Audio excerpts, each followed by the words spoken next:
What's up, Dragon Brood? So we are still on the hunt for more decks for Standard because just when I thought I was running out of decks and we were going to have to start rehashing some others that already exist, we keep finding other ones. So this week, or I say this week, today, because we do a ton of stuff throughout the week, today we're actually going to cover a Temur Obosh list. And this is cool because Obosh actually hasn't gotten a lot of play. So this is pretty cool to see Obosh being used again.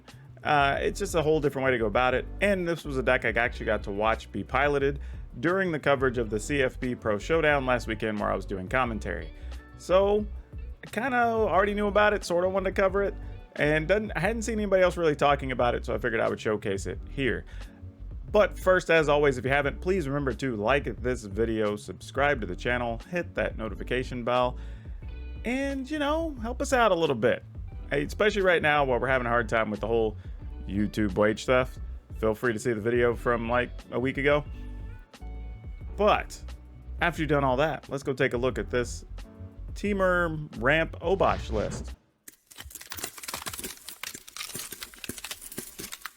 Okay, and first I want to make sure, because I did mention the event, but I want to say the person who played it goes by the name of Noriyuki Mori. So I want to make sure the person gets proper credit here for coming up with this list, because it's actually very cool to get to see somebody playing Obosh, which we haven't got to see a lot of lately.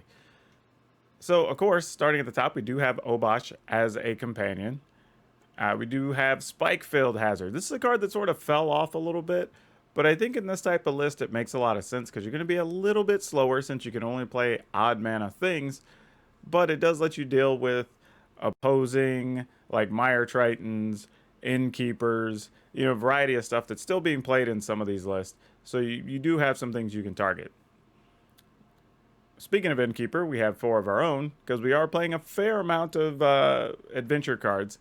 You have Brazen Bar and Bone Crusher Giant. And the reason these are really big to this list is because they give you a 2 mana spell to play as their adventure, though the card itself is a 3 mana spell.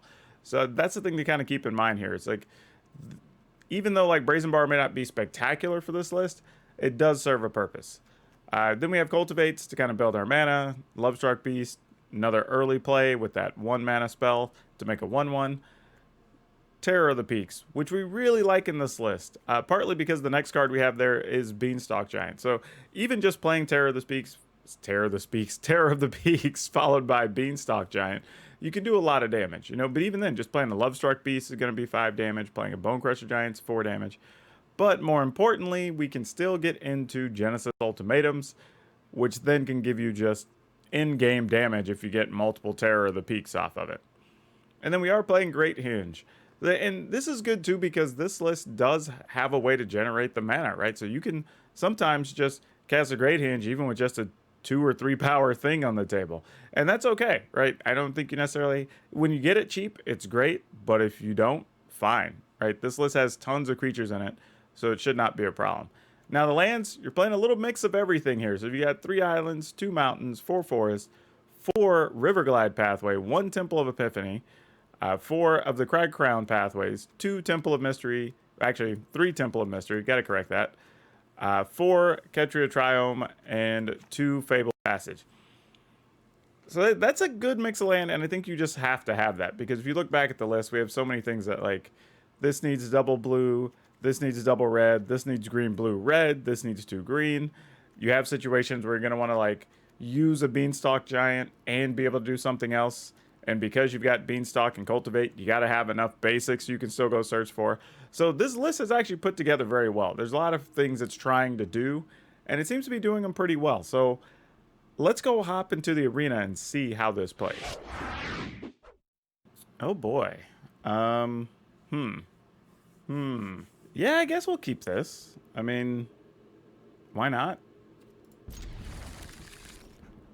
You know, also I want to say, there's been people are, you know, we've seen people say in the comments the last couple of days, like, well, the matchups you chose don't prove to me this deck is good. And I'm like, that's fine. Like, our goal isn't to prove that a deck is good. Even when I play a deck, and the few times y'all see coverage of me, you know, putting up competitive event stuff, it's not to prove that a deck is good. It's just saying, like, hey, here's what I chose to play.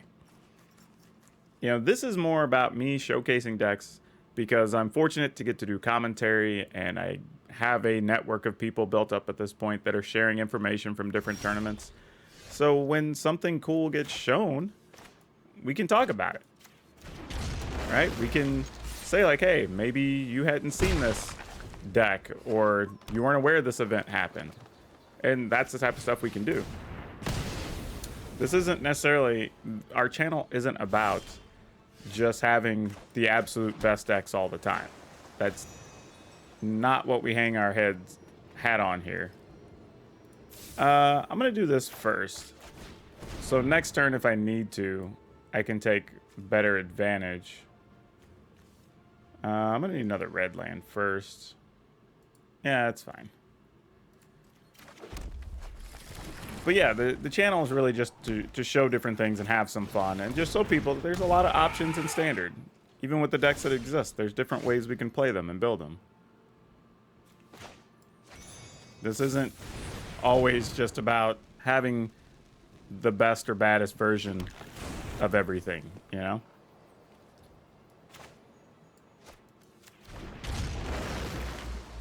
And we'll pass. Not saying there's anything wrong with that. There are channels that do that, and they're great at it. It's just not what we do here. We're just, again, I tell people my whole thing is to be fun, informative, and chill. That's what we do. Do I even want to bounce that? Right? We're going to have 1, 2, 3, 4, 5, 6. We're going to be able, we play this, we can go off with Ultimatum next turn. Yeah, might as well. Doesn't hurt anything. I mean, I guess it lets them play another land. But we don't really care.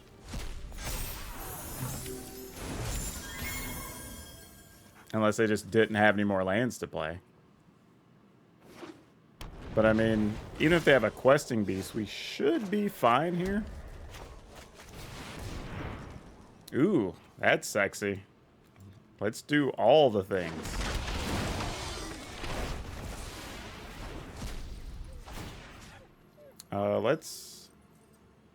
How much are we dealing? Does it tell us?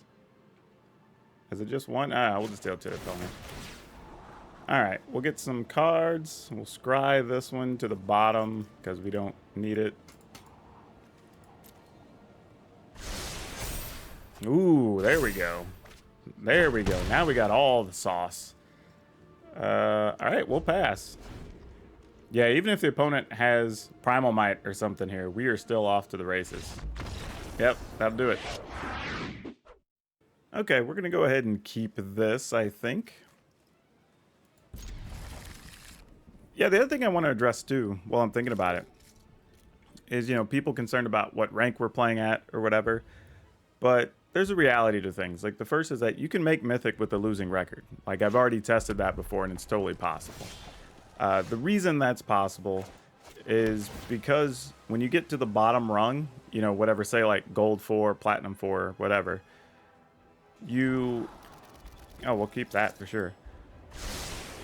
You don't lose rank if you lose. So when I get to those levels, I've had many times where I just put together 4 or 5 really junky decks and just play them, test them out, whatever, play 4 or 5 games with them.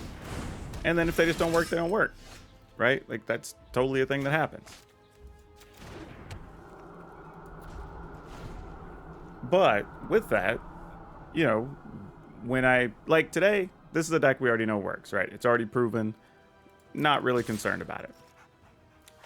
But we do have a lot of times where we're just testing a deck, and some of them are so bad that I don't even bother even getting them to video, right? Most of my decks, if they even look reasonably playable, I'll just put them on and just start playing and recording. But, you know, if there's some that I built that are just that bad, like that I don't even want to try to even go that route. But, you know, those are going to keep me from ranking up, because at some point I made the conscious decision to not care about trying to hit Mythic every season. Mostly because it's not a thing I feel I really need to worry about. It doesn't change my content any. And I will say, like, if you're trying to get into the top 1200 or whatever, like, yeah, there will be very good players in the top 1200. I have been up that high, and I've battled some of those people before. Like, obviously good players. But I will say the other side of that, you know, is that there are a lot of not great players. And not to anyone's insult or anything. It's just the way it is. 1, 2, 3. We could use a Beanstalk Giant. That would leave us 3 mana. We could like Edgewall Innkeeper and bounce something if they had an Embercleave. Versus just that.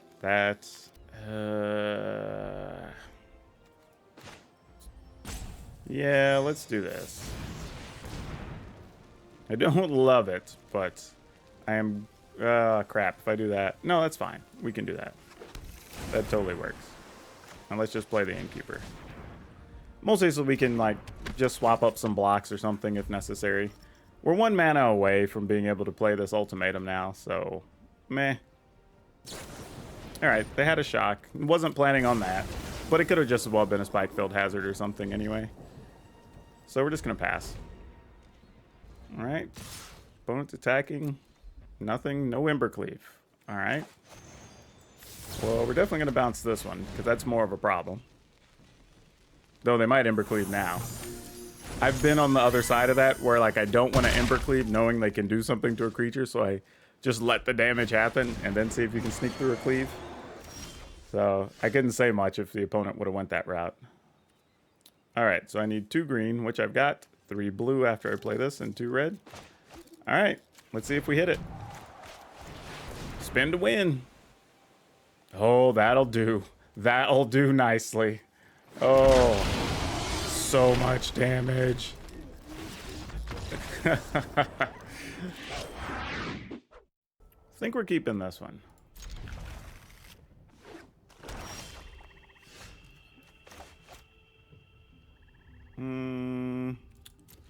Hold that thought. Kind of thinking here, like, what if we go Heart's Desire, make a 1/1, next turn Brazen Borrower, maybe we find an untapped land. I'm gonna try that. Don't know how much I believe in this plan, but it may have been better to just stick with my instincts, but who knows. Oh no. Well, that was a bad idea. The opponent ended up not playing the cards I thought they were going to. That's gonna hurt. That's highly unfortunate.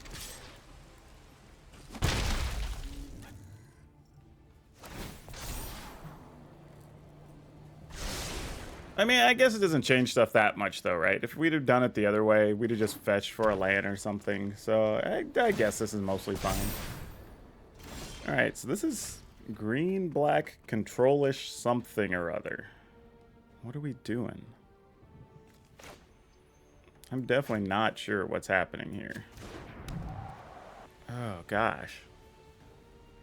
Well, if they're playing Duress, I'm going to go ahead and Cultivate. So I can at least protect this card if necessary.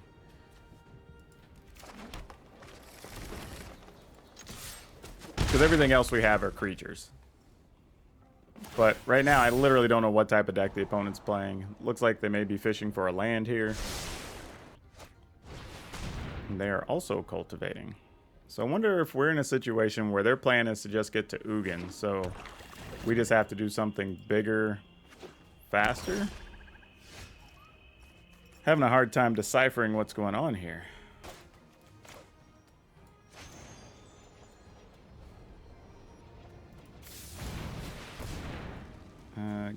Get a mountain?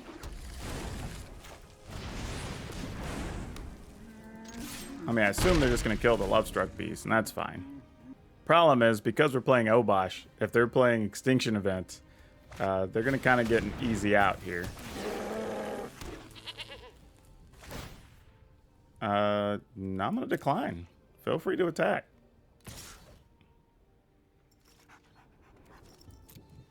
No blocks. I mean, they are going to gain 4, so they are slightly ahead here in this exchange. 1, 2, 3, 4, 5, 6. They're 2 away from an Ugin.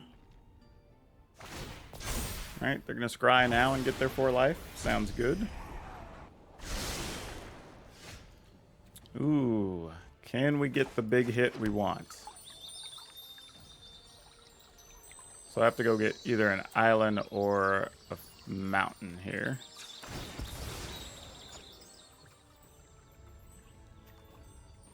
Well, I guess it doesn't really matter, because this can be multiple things. Yeah. I mean... Oh, we missed horribly. We missed so badly. I mean, we put them all into play, I guess.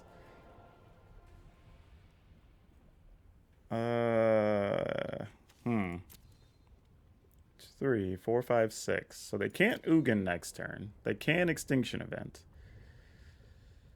Question is, do I just want to hold the Brazen Borrower? That might be too conservative.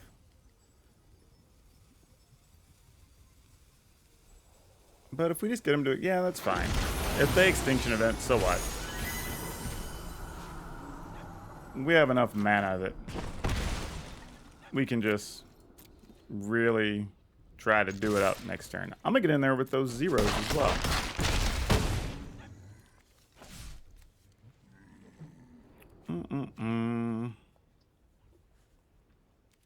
In the turn. Oh, well, that's exciting. Guess we're dead, huh? GG's. Didn't see that coming. And we can't do anything with this. Actually, it's not true. Not true. We're mostly dead. Because we go to 2.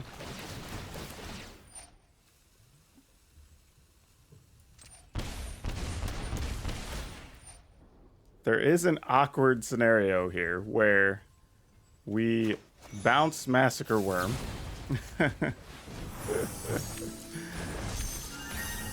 Then we sacrifice this so we don't die to their Clackbridge Troll.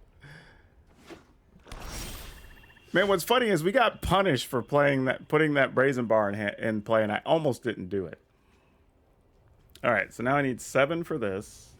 How much land do I have? 2, 4, 5, 6, 7, 8, 9, 10, 11. This is 7. That's 12. So that doesn't do it. We can just do double. Yeah, we can just do this.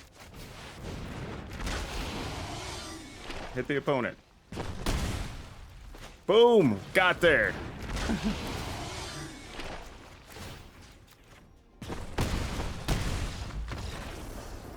Woo! I will definitely keep this. There's no reason to let this one go.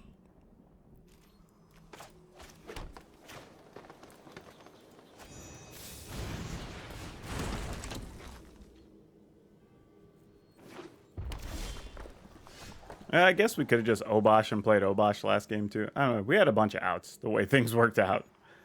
That just ended up being a pretty good game for us. I say good. It actually was kind of bad, but we manufactured a way to win toward the end there. All right, we're just going to make more tokens and pass. Leave the Spike-Filled Hazard up so we can maybe kill something 1 toughness if they play it here. They did not, though. All right, so this changes things. Let's just go on the beatdown plan.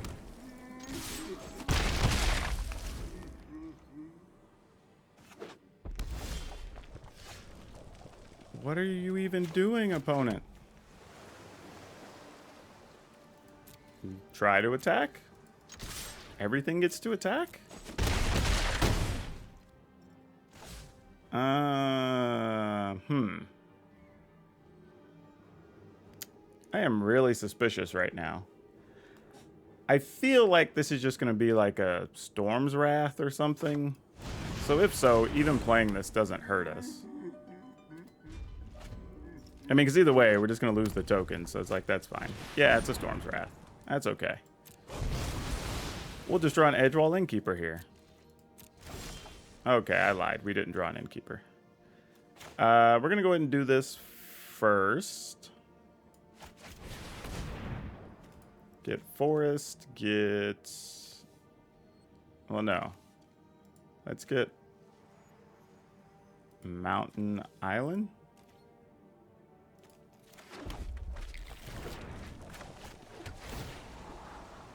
Oh, well, there's an innkeeper. All right, we'll leave that on top. And we'll pass. I mean, against this deck, though, I might not even do anything but just play the Beanstalk Giant. I mean, well, that's not true, because this turn we're going to play this. Well, do we? 1, 2, 3, 4, 5, 6, 7. Yeah. Because if this has to die, right? They can't have a full 6 and not kill an innkeeper. That would be crazy. Right? I would say you have to. I was going to say, come on, opponent.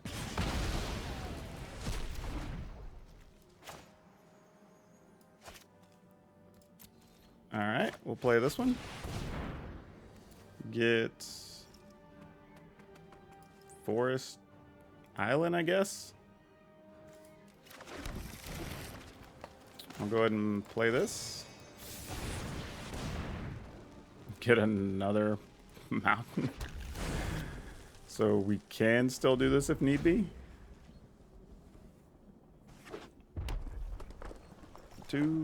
1, 2, 3, 4, 5, 6, 7. So now this is going to be a 9, not going to be a 10, 10. So, I mean, they might have that much damage in hand. If they do, so be it. Though they might just steal it, too. Though we're not that worried about it, because if they steal it, then we can just bounce it with Brazen Borrower. Yeah, mono red control isn't doing too much to us when we only have big creatures. Their spells don't really do much. Yeah, there's an Ox. Discard their hand.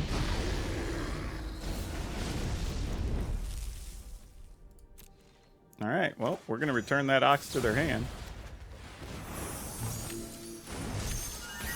And that should do it.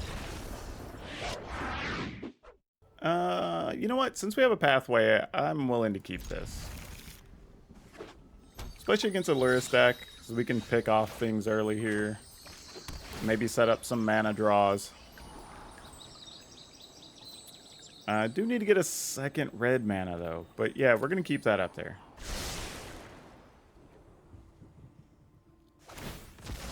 Because the next couple of turns, our plan is just to play Bone Crusher Giant anyway. I mean, it could be even 4 turns of us like, oh no, we want the land though. Ah, well, that's unfortunate. All right, well, that plan went out the window.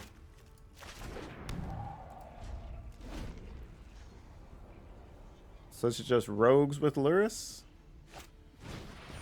I'm just gonna crab us to death. Okay. Seems legit.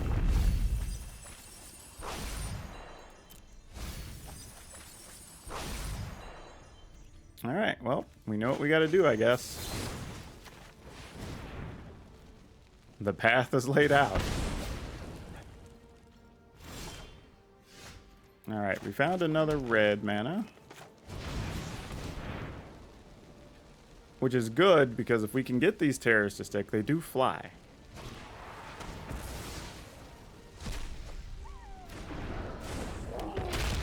Interesting. Oh, another crab. Wow. Oh, hey. If they get it, they get it. We can only survive like 2 more turns of this. And then we're going to be dead.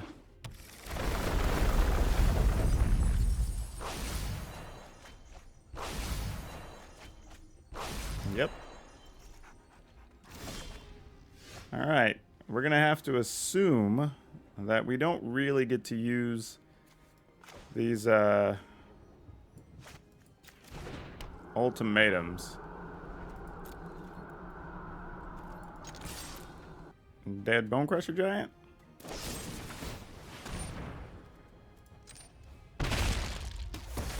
Okay.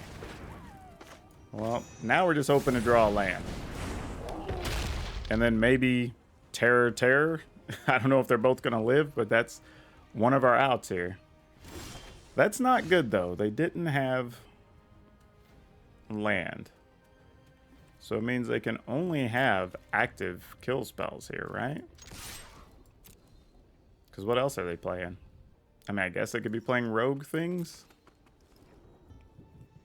But we haven't seen any to this point. There are some. Look at that.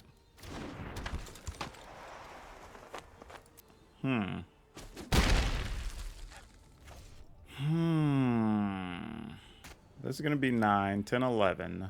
Twice is 22. Pulling one out makes 23. I don't think we have enough time. I still got to try, but I don't think we do.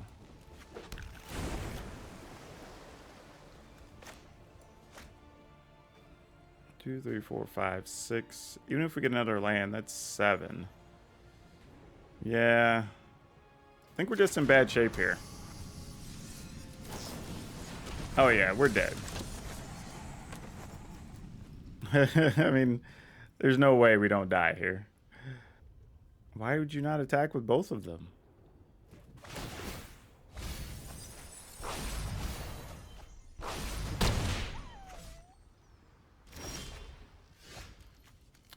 Now let's take a look at this. What's in the yard? All right, sadly we've seen both Terror of the Peaks, so we can't even get lucky on like Genesis Ultimatum and have that insanity happen. So we know that's not a thing. I mean, I can't imagine. I mean, they haven't played a land for multiple turns. This Terror is not going to survive, right? Oh, they didn't even have a counter or anything there. What's going on?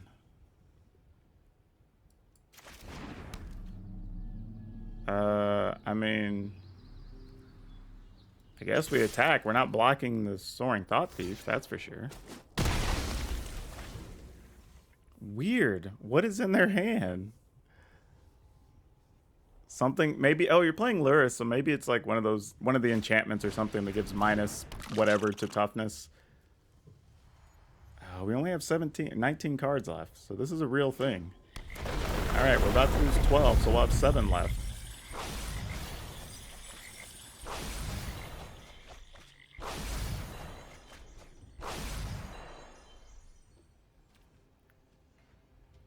The one card's not a kill card, and it's not a counter. They can still gain 3 off of their Cling to Dust.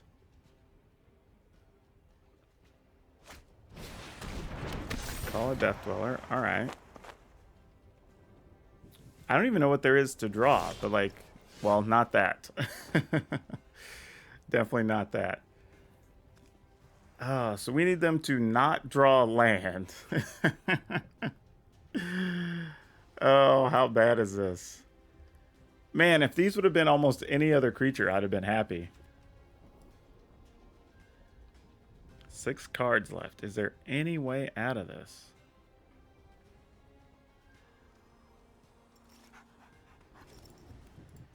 I don't think there is. I'm just trying to think about, like, what could we actually do here?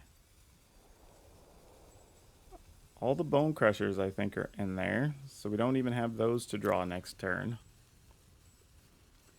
We've got 2, 4, 6, 7, 8 mana. So we only get 1 spell here.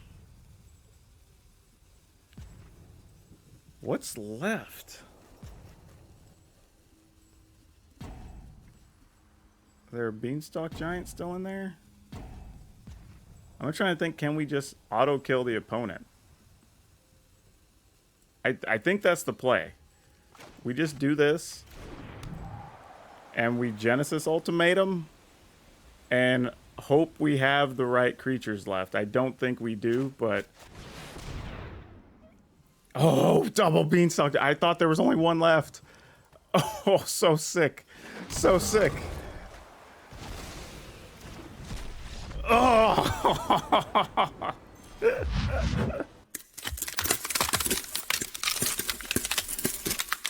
Oh, okay. Well, credit to Noriyuki Mori, because this deck was a heckin' lot of fun. I think I can say that without getting in trouble here on YouTube. Not that it matters, because they're not really paying me right now, but hey, I still got to play by the rules.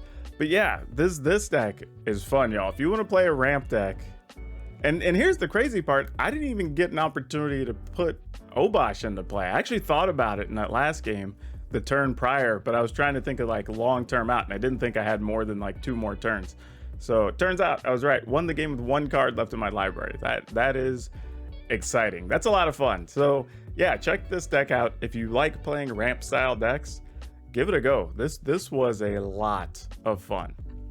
I will say there's not even much I would change about the list.